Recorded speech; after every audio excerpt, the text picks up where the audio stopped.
There is a kind of tired that sleep cannot fix. Zayan knew that kind of tired very well.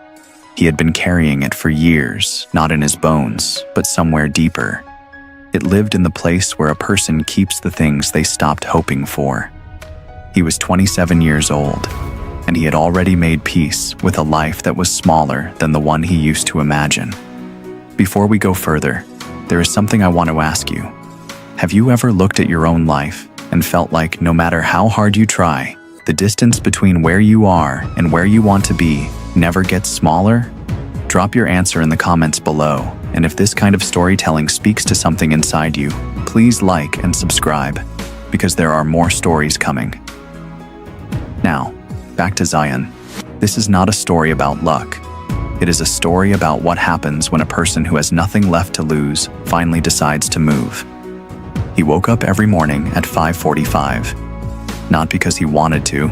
The room he rented had a thin window that faced east, and the light came in whether he invited it or not. The ceiling had a small crack near the corner. He had looked at that crack so many times that he had started to think of it as a companion, something familiar in a life that felt like it was constantly slipping through his hands. He worked at a small printing shop 3 streets away. The owner paid him just enough to cover rent, a few meals, and nothing else. Zayan did not complain, because he had learned long ago that complaining did not change anything. His mother was in the village, 3 hours away by bus. He called her twice a week, and she always asked when he was coming home. He always said soon, and they both knew he was not sure what soon meant anymore. He had dreams once, not the sleeping kind, but the other kind, the kind a young boy carries in his chest before the world teaches him to be more careful. He had wanted to build something of his own, a business, something real, but every time that thought surfaced, something else was quicker. The rent, the loan for his sister's medical bills, the bus ticket he kept putting off. The dreams were still there, somewhere underneath all of it. He just stopped looking for them. That was the life Zayan had settled into. Quiet, routine, heavy in a way that had no name. And then, on a Wednesday that looked like every other Wednesday, everything changed. Not with noise, not with lightning. It changed the way most important things do, quietly, and without any warning at all. He arrived at the shop that morning the same way he always did. He set his bag down, turned on the machine, and waited for the day to begin. He did not know it was going to be the last time he did any of that. He was let go from his job. The words came out of the old man's mouth like something rehearsed. They landed on Zayan like something that had been waiting to fall for a very long time. The old man said it without looking at him, said the shop was losing money, said he could not afford to keep 2 workers, said he was sorry, but his voice did not sound like sorry. Zayan stood at the counter for a moment after the words landed. He noticed a small smudge of blue ink on his left thumb and stared at it. Maybe because looking at something small and ordinary was the only way to hold himself together when something large was falling apart. He walked home. The streets felt different, louder, more indifferent. He passed a tea stall where men were laughing, a woman hanging laundry, a child chasing a bottle. The world was continuing at full speed, and nobody had received the news that Zayan's life had just come apart. He reached his building and climbed the stairs slowly. Each step felt heavier than the one before it.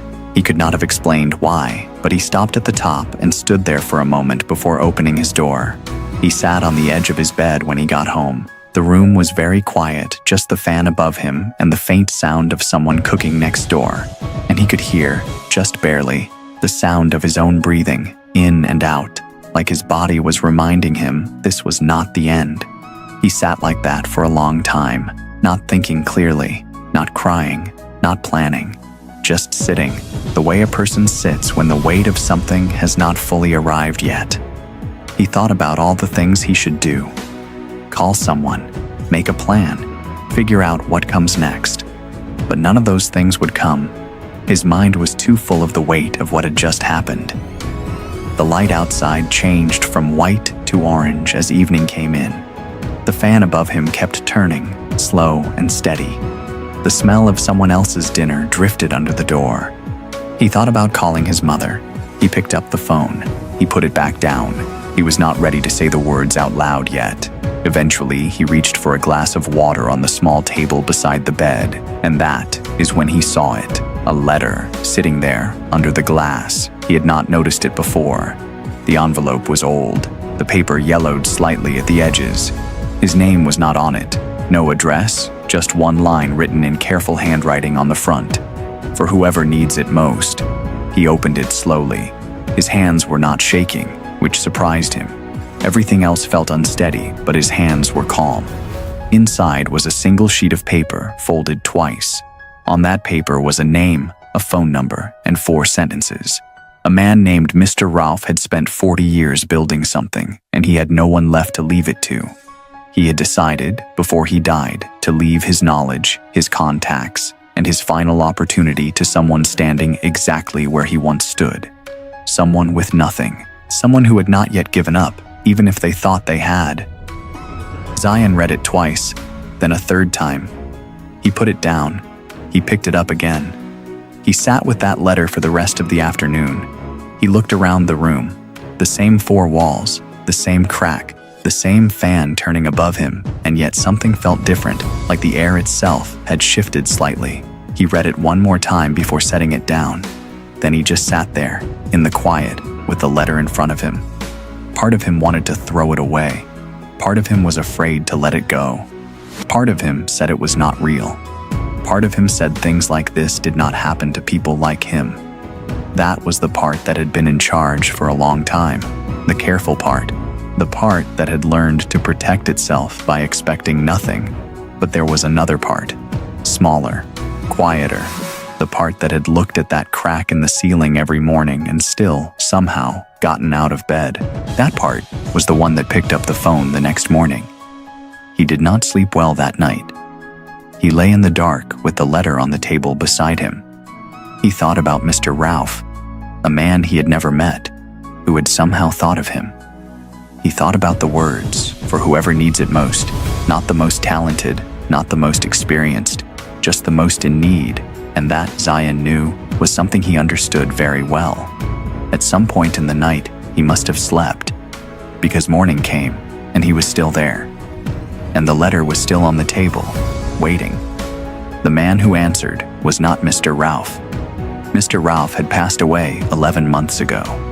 The man on the phone was his former assistant, a soft-spoken person named Tariq. Tariq explained that Mr. Ralph had left behind one final project, a commercial property in the city sitting empty for 2 years, and a network of suppliers, investors, and people who trusted Mr. Ralph's name. Whoever came forward could use all of it, but only for 30 days. Zion did not say yes immediately. He almost said no, almost said he had no experience, no money, no idea what to do with any of this. He almost said there had to be someone better, someone more ready. He did not say any of those things. He said he would come the next day, and then he sat in the silence and thought about what he had just agreed to.